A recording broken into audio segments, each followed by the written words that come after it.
Мої шанування, вітаємо глядачів YouTube каналу Львів Медіа. Дякуємо вам за довіру, за те, що ви з нами підписуєтеся на наш контент, показуєте його друзям та ставите вподобайки. Таким чином якісний аналіз від наших гостей бачить більша кількість людей. До нашого ефіру доєднується Іван Ступак, екс-співробітник Служби безпеки України, військовий експерт. Пане Іване, слава Україні! Дякую, що приєднуєтеся до етеру Львів Медіа. Вітаю. Дуже дякую за запрошення. Героям слава. Пане Іване, давайте почнемо із ситуації на фронту, зокрема, якщо можна, з Харківщини, тому що є повідомлення про те, що Росія туди передислоковує свої війська, зокрема штурмові підрозділи. Про це пише Інститут вивчення війни, і наші оборонці про це говорять, що їх помітно збільшується. На вашу думку, попри втрати, а я нагадаю, що за попередньою інформацією 20 тисяч росіян загинуло, коли вони перший раз спробували відновити наступ на Харків в цьому році. Попри такі втрати і попри те, що ми зараз бачимо на Харківщині, вони намагаються знову йти на Харків. Для чого це все? Дивіться, ми до кінця не розуміємо, яка основна мета, єдина або їх декілька, ми тільки можемо припускати. Те, що почалося в травні 2024 року, 10 травня.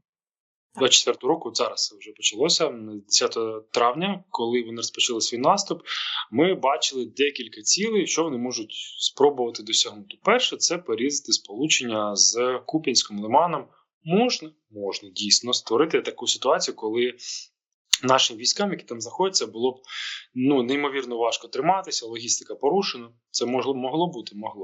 Другий варіант, який був присутній, це намагання підійти якомога ближче до Харкова на відстань 20-25, можливо, до 20 кілометрів, і починати обстрілювати місто Харків, північні околиці з артилерії, просто перетворювати на руїни, щоб люди виселялися, щоб люди втікали, бізнес згортався, бізнес не платить податків немає. Паніка, навантаження на інші обласні військові адміністрації, тому що треба розселяти, переселювати людей. Абсолютно вірно. А це повинно задуму росіян спровокувати соціальне невдоволення, понаїхали, оце вся історія, там соціальні конфлікти в різних регіонах. Тобто, як варіант, це могло бути. І третє – це розтягування Збройних сил України вздовж всієї лінії фронту. В принципі, третій варіант росіянам вдався, бо наша командування було змушено забрати війська з різних напрямків, найкращі підрозділи, і там гострі картузи, і птахи Мадяра, і хлопці, які були на докомплектації підрозділів, верніше, на ротації, їх забрали в аварійному режимі, кинули на Харківщину і там тримати оборону. Зараз ми бачимо, що дійсно створюється така історія, що, можливо, росіяни спробують знову там розпочати активні дії. Правильно кажете, там є скупчення росіян, там і морська піхота, і кадирівці, і там різні підрозділи з різних напрямків вже декілька тижнів перекидають саме туди. Але тут дилема, що росіяни будуть робити. Якщо відкрити мапу, хто забув, відкриваємо північ Харківської області і дивимося, де присутні росіяни. Це північ Харківської області, Ліпці, селище Глибоке і Вовчанськ. В Вовчанську точаться бої, там наші військові мають просування в напрямку лікарні Вовчанської, про яку знали тільки містяни Вовчанська, але тепер вже знає вся Україна. Можливо, навіть і більше. І посередковано і прямо росіяни контролюють десь під 200 квадратних кілометрів території півночі Харківської області. І тепер варіанти росіян. І так, вони можуть спробувати посилити свій потенціал, який є там, щоб зупинити просування українців. Можуть там докинути військ туди, передавити ситуацію, змусити українців відступати. Може бути.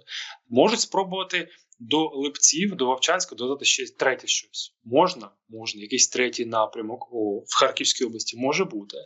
Може бути Сумщина, Чернігівщина, звичайно. Але я більш ніж певний, що для російського генштабу це дилема підпис тут і підпис тут, підпис здесь і підпис здесь. Чому? Бо є позиція Сполучених Штатів Америки, що вони кажуть? Українці, ми не даємо вам дозвіл бити по дзеркальним регіонам Брянськ, Курськ, доки росіяни не почнуть звідти наступ або не почнуть робити великі обстріли. І у росіян дилема: якщо ми будемо наступати, українці отримують дозвіл, то українці будуть гатити по Брянську по Курську. Угу. А якщо ми не будемо наступати, то українців не буде дозволу тоді. Тоді ми втрачаємо певну перевагу. Тобто, я думаю, що російський генштаб зараз вагається, де більше для нього переваг, де там є проблеми, і от, можливо, якесь рішення буде ухвалено на цей момент. Друге, на що треба звернути увагу? Південь, Херсонська область і Запорізька область. Дивіться, повідомляв Петро Андрющенко про те, що є скупчення росіян в напрямку Токмака, от там якісь незрозумілі кроки, незрозумілі переміщення, і є таке враження, що, можливо, в напрямку Пологів, от знизу, що відкрити мапу, от знизу, на північ росіяни зможуть піти в напрямку Харкова, Токмак, Пологи, Оріхівський напрямок. На підтвердження цієї тези опосередковані дані. Буквально тиждень тому росіяни оголосили про встановлення 15-кілометрової зони від річки Дніпро в Запорізькій області вглиб території, де контролюється Російською Федерацією, для заборони для відвідування цивільними. Здавалося, цивільні? Так, ви так і так контролюєте. А нащо це робити? Наші 15 кілометрів. Давайте логічно. Коли встановлюється лінія ця заборони для цивільних? З якою метою? Щоб очі не бачили. Щоб очі чогось не побачили. А що там може бути? Можливо, росіяни встановили якусь цар-пушку, там, не знаю, щось 100-метрова якась гармата, яка стріляє снарядами розміром з автівку, або, не знаю, з фуру. Може бути, як в Другій світовій, в Німеччині? Маріан такий собі. Можливо, росіяни не хочуть, щоб цивільні побачили відсутність чогось або відсутність когось. Припускаю, як варіант це може бути.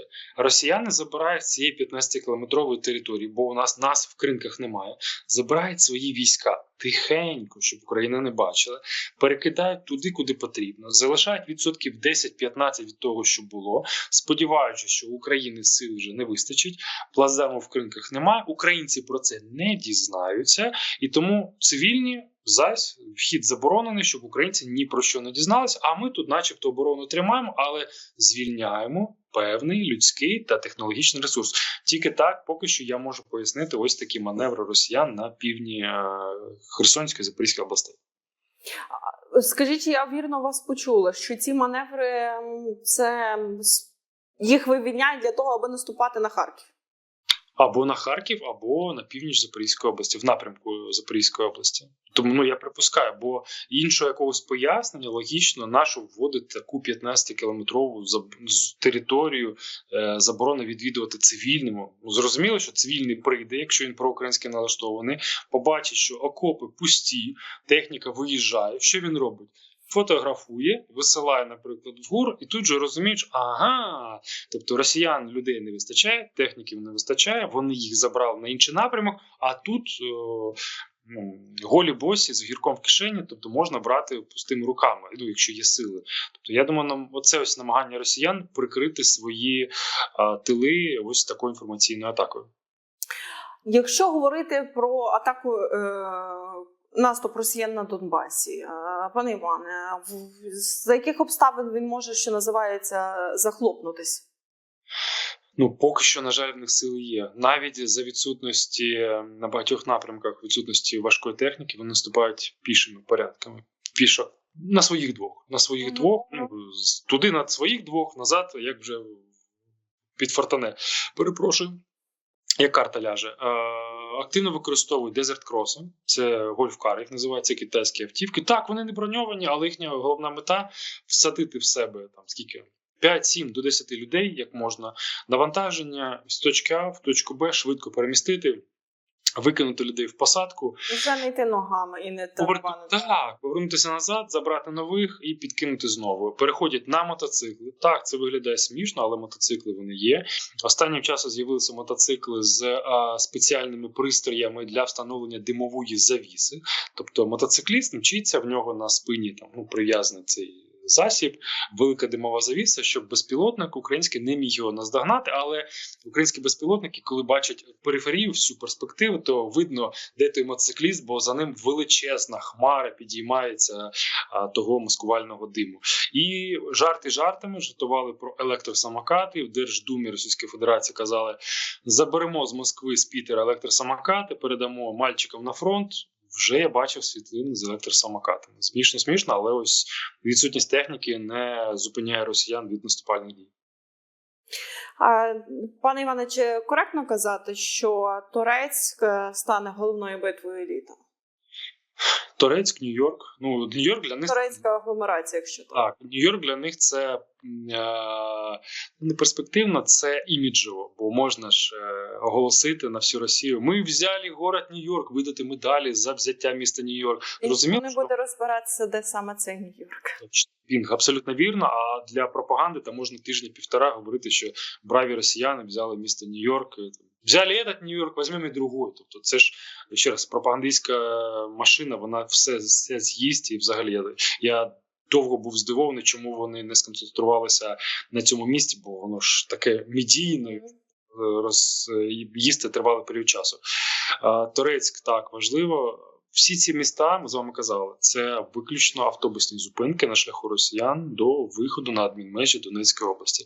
Зараз, якщо не помиляюся, вже більше 73% Донецької області знаходиться під окупацією росіян. Тому, я думаю, на їх переконання там вже залишилося ні про що, як 2 байти передати. Ну, з того, що ви бачите, нам зараз, щоб зупинити навіть в Донецькій області, це їхні наступи, це нестача людей, чи все-таки озброєння якогось конкретного типу? Я думаю, озброєння. Я думаю, з озброєнням, бо в нас є підрозділи, які не укомплектовані. Це те, про що говорив президент, 14 бригад. І інші підрозділи, не вистачає техніки, не вистачає амуніції. На жаль, у нас є втрати техніки в Харківській області. Вже, мабуть, вдруге або втретє на залізничній колії росіяни влучають по наших бронеавтомобілях, по сенаторах своїми іскандерами, і ми знову наступаємо на ті самі граблі. Тобто привозять ешелон, російський дрон, все це бачить, буквально декілька хвилин наведення і влучний удар, і ми втрачаємо техніку. А оце знаєте, дурний вчиться на своїх помилках, розумний на чужих, але це не перший раз, коли росіяни знищують нашу техніку, яка ще навіть не доїхала до поля бою. Це халатність відповідальних за це осіб, як це можна пояснити? Я розумію, що війна – це не все прорахуєш і не все захистиш, але в одному тому самому місці. Ну, тоді це вже швидше за все якась система. Системність, небажання реагувати на помилки. Я не знаю, яким саме чином доповідають нижчі командири вищим, що відбулося. Не знаю, яким чином складені ці рапорти, але знову помилка створюється. На жаль, треба навести аналогію з влучанням по наших нацгвардійцях в Харківській області. Приліт буквально тиждень тому орієнтовно. 6-7 днів тому приїхала на навчання, там лісосмуга така собі, 45 кілометрів від лінії розмежування. Російський безпілотник побачив, касетний удар, 100 хлопців та дівчат потрапили під удар. Не буду казати, скільки 200, скільки 300, але, м'яко кажучи, це повна дурня була. І хотілося бачити реакцію системи на цю помилку, для того, щоб в майбутньому убезпечитися від таких ударів і далі. Ви знаєте, мені згадується, на жаль, погана аналогія, але з 128-ю бригадою минулого року, коли їх в Запорізькій області вистроїли на вручення, а отримали влучення. Вручення нагороди найкращих артилеристів, а в кінцевому результаті ворожий прильот, і бригада зазнала великих втрат.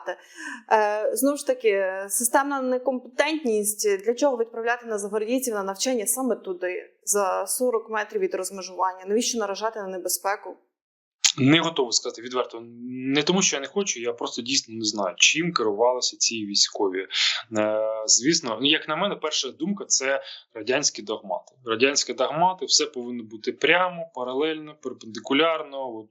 Сказали, все, накази не обговорюються. Як на мене, це жахлива історія про накази не обговорюються. Як так? Якщо наказ дурний, якщо є контрпропозиція.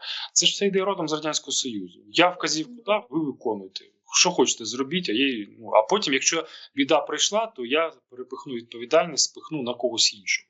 Тому, ще раз, дуже хотілося, щоб місця колишніх радянських виходців з радянських збройних сил заміщували хлопці, які пройшли ось всі ці бойові дії, які знають, як робити, як не робити, щоб давали дозвіл на контрдумку, щоб можна було сперечатися аргументовано з вищим керівництвом. Не просто там, окей, клацати каблуками, ми пішли виконувати, бо це життя та здоров'я людей.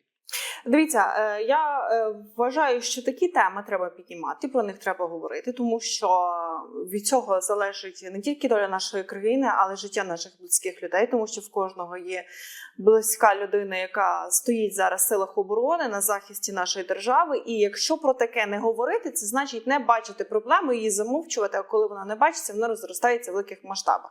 Тому я про це говорю і запитую наших експертів, і пояснюю нашим глядачам, що незважаючи на те, що у нас найкращі сили оборони в світі, тому що ми ще маємо можливість проти такої навали жити в своїй країні, про проблеми навіть в найкращих силах оборони говорити потрібно. Тому що лише медійність стимулює чиновників та тих, хто має погони, вирішувати проблеми.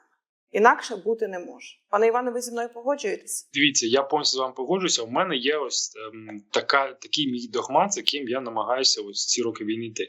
Не критикувати військових за ті дії, які були вчинені на фронті, за ухвалені рішення. Поясню, чому я зараз логікою.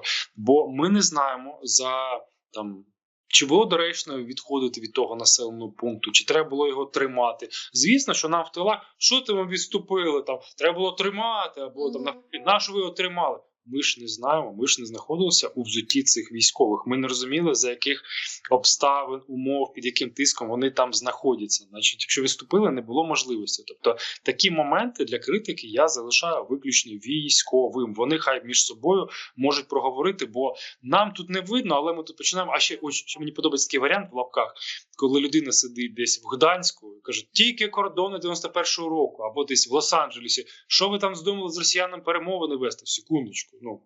Це взагалі не прийнято. Ти сидиш бог знаде, і ти там розказуєш, як треба воювати. А ось про такі речі, про факапи, коли дійсно хлопці під удар 40 кілометрів від лінії фронту, це взагалі, це окрема історія, про яку треба говорити, треба наголошувати, бо це не просто бойові дії. Їх підвезли, можна сказати, на убій. Як так? 40 кілометрів від лінії фронту. Це безпілотники залітають російські. Ми не знаємо ще раз, скільки загинуло, скільки було поранених, хоча розуміння є. І хочеться, щоб система відреагувала. Так, є помилки, вчиняються, але систему характеризує реакція на помилку.